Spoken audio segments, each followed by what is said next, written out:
हमारा 20वां कैंप है और सुबह से 200 लोग हम लोग देख चुके हैं, हमारे डॉक्टर्स, हमारी एक्सपर्ट्स की टीम, जिसमें डाइटिशियन, आइज़ स्पेशलिस्ट, डेंटल, ये सब तरह के चेकअप्स हो रहे हैं और प्रॉपर मेडिसिन दी जा रही है और अभी तक भी ये मेडिकल कैंप चल रहा है। तो मैम यहाँ पर ज़्यादातर पेशेंट किस प्रॉब्लम को लेकर आए थे, आपको पता लगा? डिप्रेशन, आजकल लोग डिप्रेशन के ज़्यादा शिकार हैं, अकेलेपन के शिकार हैं, एंग्जाइटी के शिकार हैं, जिसकी वजह से बीपी बढ़ता है, कोलेस्ट्रॉल बढ़ता है, आइज़ पे असर होता है।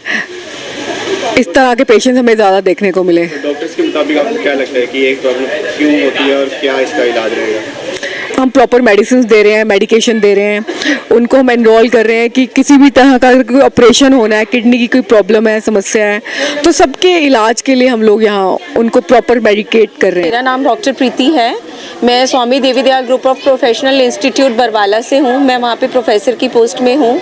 आज हमने सेक्टर 20 में एक NGO that is a women care foundation, जो कि वुमेन एम्पावरमेंट की एनजीओ है, उसके साथ हम लोगों ने डेंटल कैंप लगाया है यहाँ पे। मैं अब आपको बताती हूँ कि हमें ब्रश कैसे करना चाहिए, अपने मसूड़ों को कैसे ठीक रखना चाहिए। तो हमें सबसे पहले दिन में 2 बार ब्रश करना चाहिए। ब्रश कैसे करना चाहिए? ब्रश सबसे पहले हमें सुबह नाश्ते के बाद करना चाहिए। नाश्ते से पहले ब्रश करने का कोई पॉइंट नहीं है, नाश्ते के बाद। और करना कैसे है? हमें ब्रश हमेशा सर्कल राउंड में करना चाहिए। जैसे कि हम बोलते हैं brush your teeth round and round, up and down, round and round, right. तो मतलब क्या है इसका कि जब हम हॉरिजॉन्टल ब्रश करते हैं तो जो दांतों की गंदगी है वो दांतों में ही घूमी जाती है, निकलती नहीं है। तो हमें या तो वर्टिकल ब्रश करना चाहिए या सर्कुलर ब्रश करना चाहिए। और दूसरी बार जो हमारा ब्रश है वो हमने रात को सोने से पहले, क्योंकि पूरी रात हमारे मुंह में जो भी हमने खाया वो मुंह में बैक्टीरियाज ग्रो कर जाते हैं, तो दूसरी बार करना चाहिए। ब्रशिंग के साथ साथ जब भी हम जो भी अपना ब्रेकफास्ट कोई भी मील लेते हैं, हर मील के बाद हमें कुल्ला करना बहुत ज़रूरी है।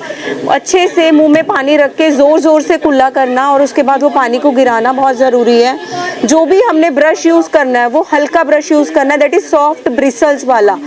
हमारे पास बहुत सारे ब्रांड के सॉफ्ट ब्रिसल्स के ब्रशेस आते हैं, वो वाला यूज़ करना चाहिए। हार्ड ब्रिसल्स हमें नहीं यूज़ करना चाहिए। तो बेसिकली मैंने इस एरिया में देखा है कि लोग दांतों को लेके थोड़ा सा इग्नोरेंट जोन में है। तो प्लीज़ मैं ये बताना चाहती हूँ कि जो हमारे दांत हैं उसी से ही हमारे पूरे शरीर की बीमारियाँ भी लगती हैं।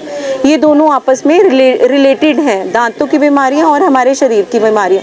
इसलिए प्लीज़ आप अपने दांतों को इग्नोर मत करें, उनका अच्छे से ध्यान रखें। हरवीर जी, ये जो कैंप आज लगा हुआ है वुमेन केयर की तरफ से, इसमें आपने कौन से पेशेंट ज़्यादा देखे?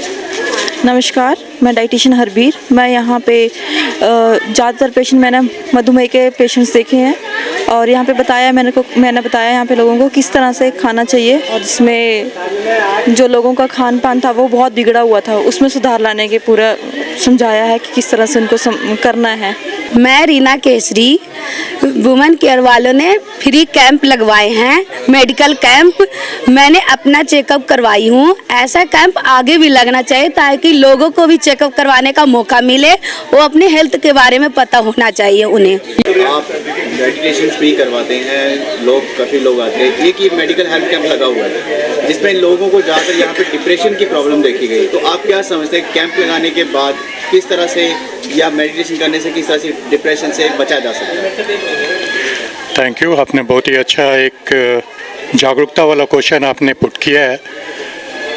मेडिटेशन एक ऐसा हेल्पफुल होता है हमारे स्वास्थ्य के लिए, जिसमें हम आसन प्राणायाम करते हैं जो शरीर के लिए भी होता है। एक मेडिटेशन में एक और उसका पार्ट है जिससे मन की साधना की जाती है, और जब हम मन की साधना करते हैं तो हमारे मन के दो वेव से निकलते हैं, अल्फ़ा एंड गामा वेव्स, वो काफ़ी कंट्रोल्ड होते हैं। अल्फ़ा वेव बढ़ता जाता है, गामा वेव कम होता है जब हम मेडिटेशन करते हैं। जैसे ही मेरा अल्फ़ा वेव बढ़ना स्टार्ट हो जाएगा, मेरे अंदर के स्ट्रेस एकदम न्यूनतम लेवल पे आ जाएंगे, पूरा माइंड शांत होगा और हम रिलैक्स्ड फील करेंगे। यही मेडिटेशन का सबसे बड़ा हेल्पफुल और बेनिफिशियल होता है। तो अभी जो भी हम लोग किए हैं, इसके बाद हम लोग ट्राई करेंगे लोगों को मन का आसन सिखाने का, जिसके थ्रू मन पे वो कंट्रोल करें और शांत रहने का, हर एक परिस्थिति में कैसे शांत रहें, ये विधि हम लोग उनको सिखाएंगे। कभी भी जब भी ये स्ट्रेस का प्रॉब्लम है या लोग आज एंजाइटी में जाते हैं, इसका सॉल्यूशन कभी भी दवा से नहीं है। It's only one solution is the meditation. अपने मन पे कंट्रोल करना, अपने अल्फा वेव्स को बढ़ाना। जितना मेरा अल्फा वेव बढ़ेगा, हम उतना ही शांत और उतने ही हर एक परिस्थिति में मैं अपने आप को कंट्रोल रख सकूंगा पूरी तरह से। जो भी कंडीशन रहेगा, हर एक कंडीशन में मैं टोटल शांत रहूँगा। तो लोगों से यही अनुरोध होगा और हमारी ये प्रयास रहेगा नेक्स्ट टाइम कि हम लोग लोगों को मन का आसन सिखाएं, मेडिटेशन सिखाएं, साधना सिखाएं, जिससे लोग उससे अपने हेल्थ को इम्प्रूव कर सकें। Instead of meditation, instead of going and इतनी सारी दवाइयाँ लेना, दवाइयों का साइड इफ़ेक्ट्स होना। ऐसा भी नहीं है कि दवाइयाँ काम नहीं, दवाइयाँ बहुत काम करती हैं, but meditation helps them a lot कि वो अपने आप को कैसे इम्प्रूव कर सकते हैं। तो next time surely we will be going for this कि हम लोग मेडिटेशन लोगों को सिखाएं, जिससे वो अपना पूरा बेनिफिट उठा सकें।